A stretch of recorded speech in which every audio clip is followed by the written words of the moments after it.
Hey guys, do you want to become your dream self by the end of the year? Do you want to be an it girl this autumn? If yes, then trust me, you're gonna want to watch till the end. So let's get right into it. So I've divided the video into two parts. First, I just want to talk about some general things, general tips that you need to know, and then we're coming more to the things you can do, actions, habits. First, let's walk through the first few main things. So number one is the winter's arc. If you don't know what a winter's arc is, it's like people use the coldest, darkest time of the year, that is winter, October to Feb. So people use this kind of time to reinvent themselves, to have a comeback and just become better, because it's a period. It's very cold and dark, and usually at that time of the year, people are busy in resting and just chilling at their home, like burning a fire or something. But no, people involved in the winter's arc, they do things, they make their dreams happen. And most of the time the isolation helps, because you're very isolated in this time. Everybody's having fun, they're baking cookies, it's holiday time, whatever. But you are using that isolation to actually spend all these 60 days in solitude, so you can you know come out better of the winter arc. So yes, this is one thing. Like winter arc, you just focus on yourself. There's one path ahead of you, nothing else. That is what the winter arc is about. So you're using every day to build up. Okay, you're not missing out on anything. You every day you're showing up for your dreams, you're showing up for what you want to do. I'll discuss that more in the second part of the video, but yes, that is what it is. Number two, focus on yourself. Your path is ahead of you. Okay, don't look right, don't look left, don't look back, don't look diagonally. Look forward, look straight. The way is ahead, it is not behind, it is not in the left, it is not in the right. You don't have to focus on what the other people are doing in their time. You don't have to focus on how they're enjoying, they're going out with their friends, with their families. You might be having FOMO, fear of missing out, but no, this is the time you want to actually work on yourself. You have to work on yourself every day. You have to socialize as well. There's a balance between the two, but sometimes you need to take some time out of your life to spend it just with yourself, focusing on just what you need to improve on. That is needed sometimes. Sometimes there's a balance needed, but sometimes you need to leverage on to something else. So yes, you have to look straight. Don't look at what others are doing, what they're gossiping about. Don't get into drama, and just stop engaging with people who are definitely not right for you, who gossip, who hate, who are the low vibrational and energy vampires. So look straight. Your concentration is so vital. You need to focus, okay, and remove all distractions. Anything and everything can be a distraction. Sometimes what we do is, because there's our phone in front of us, social media, television, we tend to go on it.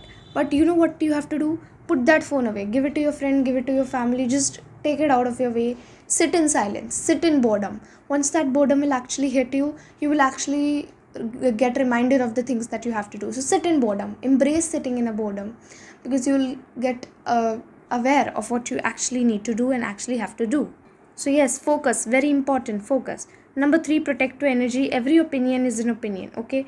Just because somebody else is saying that to you doesn't mean it has to apply to, doesn't mean it is valid in your life. You can have your own opinion, they can have their own opinion. As I've said, there's always two ends of the rod. Someone will be against an opinion, someone will be with an opinion, and that is none of your business. You just have to focus on your opinion, what you think of that. Don't get influenced by somebody just because they are saying something else and you're saying something else and you think you are not right. No, stick to what you actually believe in. There are always variation presents, there are always two ends of the rod.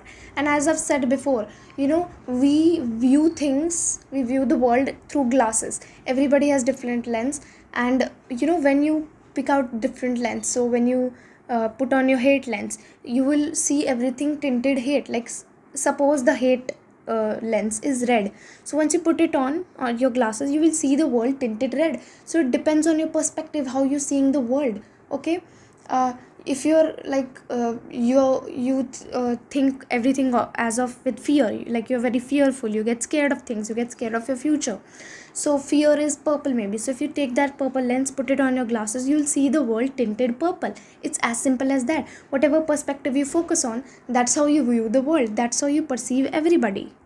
And also remember, nobody knows you better than you. Just everybody in your life, You may think that your family knows you best, your mother knows you best, that best friend knows you best, my teacher knows me best, but my therapist knows me best. But trust me, that's not the case.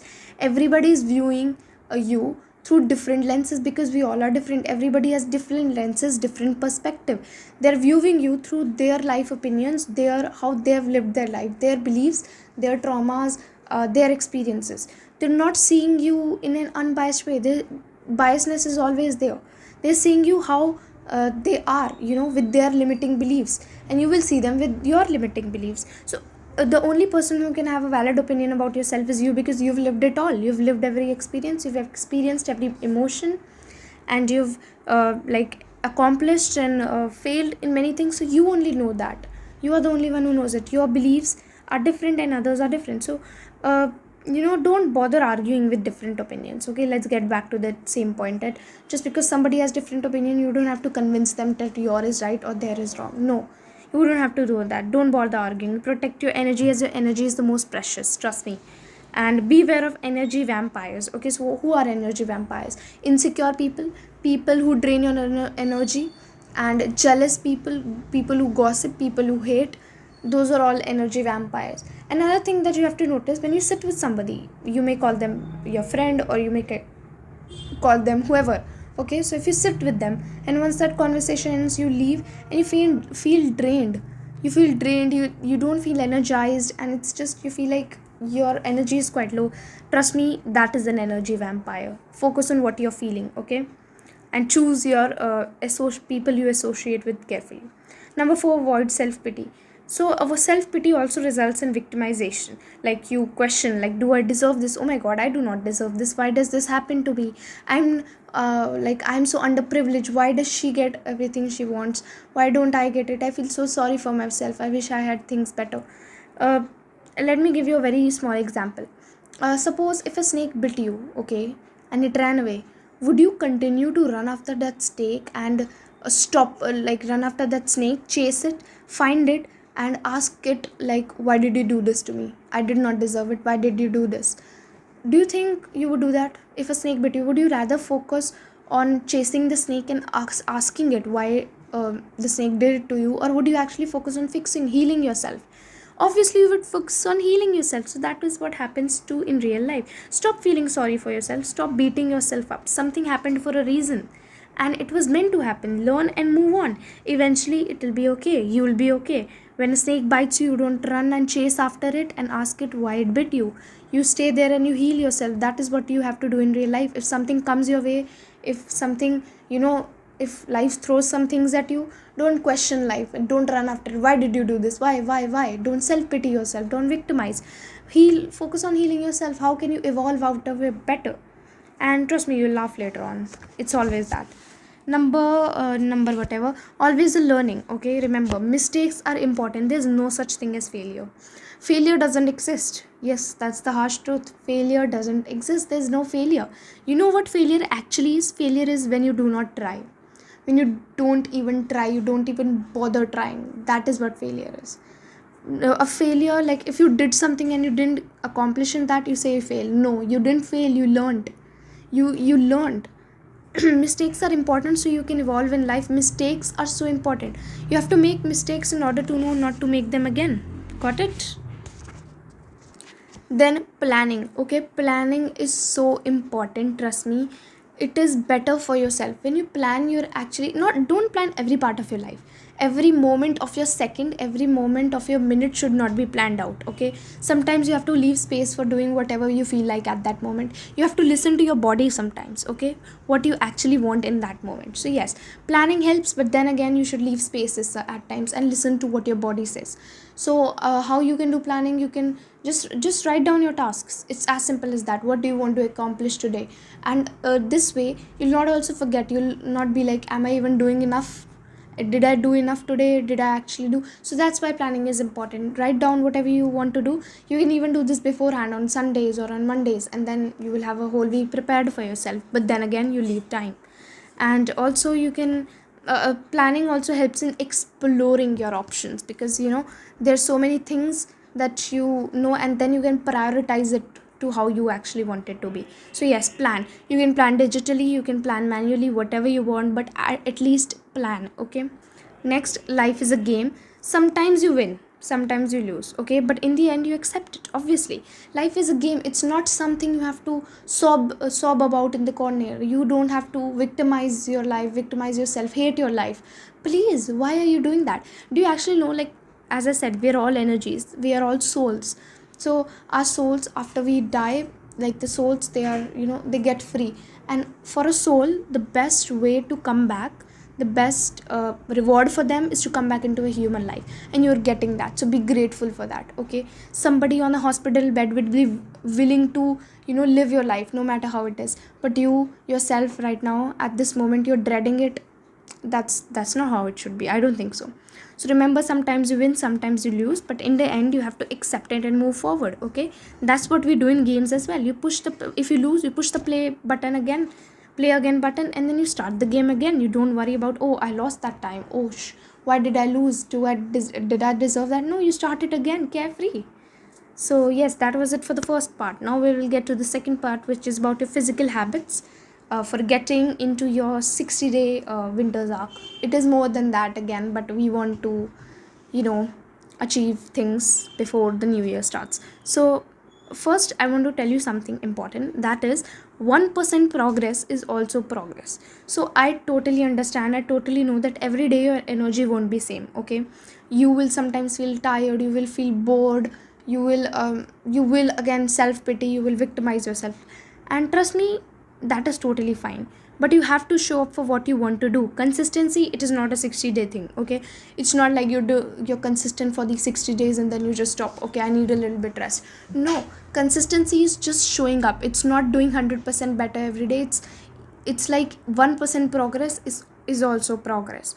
Okay, and you'll not do a task every day with the same energy.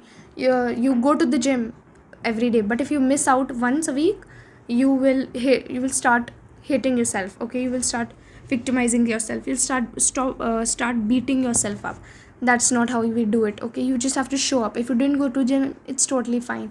Walk for a little while, go on a walk, or just stretch for 5 minutes. That's also showing up for your dreams. Remember, at the end of the year, if you just have 1% progress every day, that's like 365% at the end of the year. But if you have 0% progress every day, that's 0% at the end of the year. Remember that. So now let's get into the habits. Number one, the physical habits. So you have to do something physical, engage in something physical. Okay, just intellectuality and reading, writing, that's not enough. You have to do something for your body as well. So eat good food, obviously, and engage in something physical, like go for a walk every day, 10 minutes walk, dance, engage in dancing, sports. You can do any sports which you want. Go to the gym, exercise at your home. There's so many tutorials on YouTube nowadays, and you can just watch that. There's so many good cardio workouts, and also like the ones which have like pop music in the background, so you can dance to it, like dance workouts basically. That is also super fun. Or you can just order some equipments from Amazon and just make your own gym at home, like small equipments obviously, and just do it every day, just a little bit. If someday you feel you don't have enough energy, it's all right, go for a walk. And if someday you have a lot of energy, well, you'll be able to do a 30-minute workout easily. So yes, number two, mental habits. So mental habits includes reading books. Trust me, reading is so important. I cannot tell you how many benefits there are of reading, because there's so many benefits. You literally become smart by reading books. Okay, and I'm not talking about like Wattpad books, please, simply against it, but it's okay, it's your opinion, you can have that. If you like reading them, go ahead. But yes, read, like, you can read self-help books obviously, and apart from that, if you want to extend your visualization, expand your imagination, read fiction, fantasy, all of those things. And then for mental, you can also you can listen to podcasts, listen to music, good music, and podcasts, YouTube videos. You can journal. That is again a good habit. You can journal every single day, write about your day, or just, if someday you're not feeling so good, take out your journal, just write out whatever you feel, put it out all over the page. Trust me, when you're done writing, you'll feel so lightheaded. Trust me, you will feel light, you will feel like, yes, I feel better now. So yes, you can journal. Number three, creative. We all have underestimated the power of hobbies. Trust me, at one point we are so involved in the hurly burly of life, that hectic everyday schedule, that we sometimes don't leave time for what we want to do, what we like to do, our hobbies. So it is very important. If you can't schedule a hobby in a day, schedule it in your week at least once. Please do it for yourself. It's creativity, it's what you want to do, and it's very important. So creative, it can be anything: music, singing, dancing, painting, drawing, cooking, baking. I've also seen people learning about astrology. Again, that is also creativity. uh, like, that's a hobby, okay? And yes, you will do all of that. Another thing that I forgot to mention in the mental activities was learning. Please, you are never too old for learning. Just because you finish school doesn't mean your learning stop. That learning was like the book learning, okay? That, again, that can be important, not for everybody. I totally understand that. So yes, you have to focus on learning what you actually like, or just about the world in general, okay? Learn about life, learn about how the world works, about how things are. That is just about the general interest, but never stop learning, please. Never ever. So yes, we already discussed creativity. Schedule some time in for your hobbies. Number 4 is spiritual. So spiritual is about meditation. Please, you have to involve meditation into your daily life. Trust me, just 5 to 15 minutes every day, you'll see the impact it has on you. Meditation, meditation, meditation, that's all. I'm all here for it, okay? So yes, meditation, and then visualization, then again vision boarding, also spiritual. It will heal your soul, okay? And then you can also take therapist sessions. Now, what misconception people have about therapists and therapy is that it's only for depressed or traumatic people. That's not true. I go there, I go for self discovery, just being aware about myself, how I am. It really helps me explore myself. It helps in self exploration. Or you can also do soul healings, all of those type of things. But yes, meditation, you should definitely involve that, and visualization. And additionally, if you want, going to a counselor or therapist will also be helpful for you. So yes, that was it for today. I hope you learned something or the other for this video. And even if you're taking one thing away from this video, trust me, you are on the right path. You are on the right path. So these 60 days, please work on yourself in solitude, and just involve these 4 hobbies into your daily life, and understand that it's a journey. The end destination is actually nothing. You just keep going, okay? Because there's always destination after destination. So it's a journey. And I'll see you next week. Bye bye.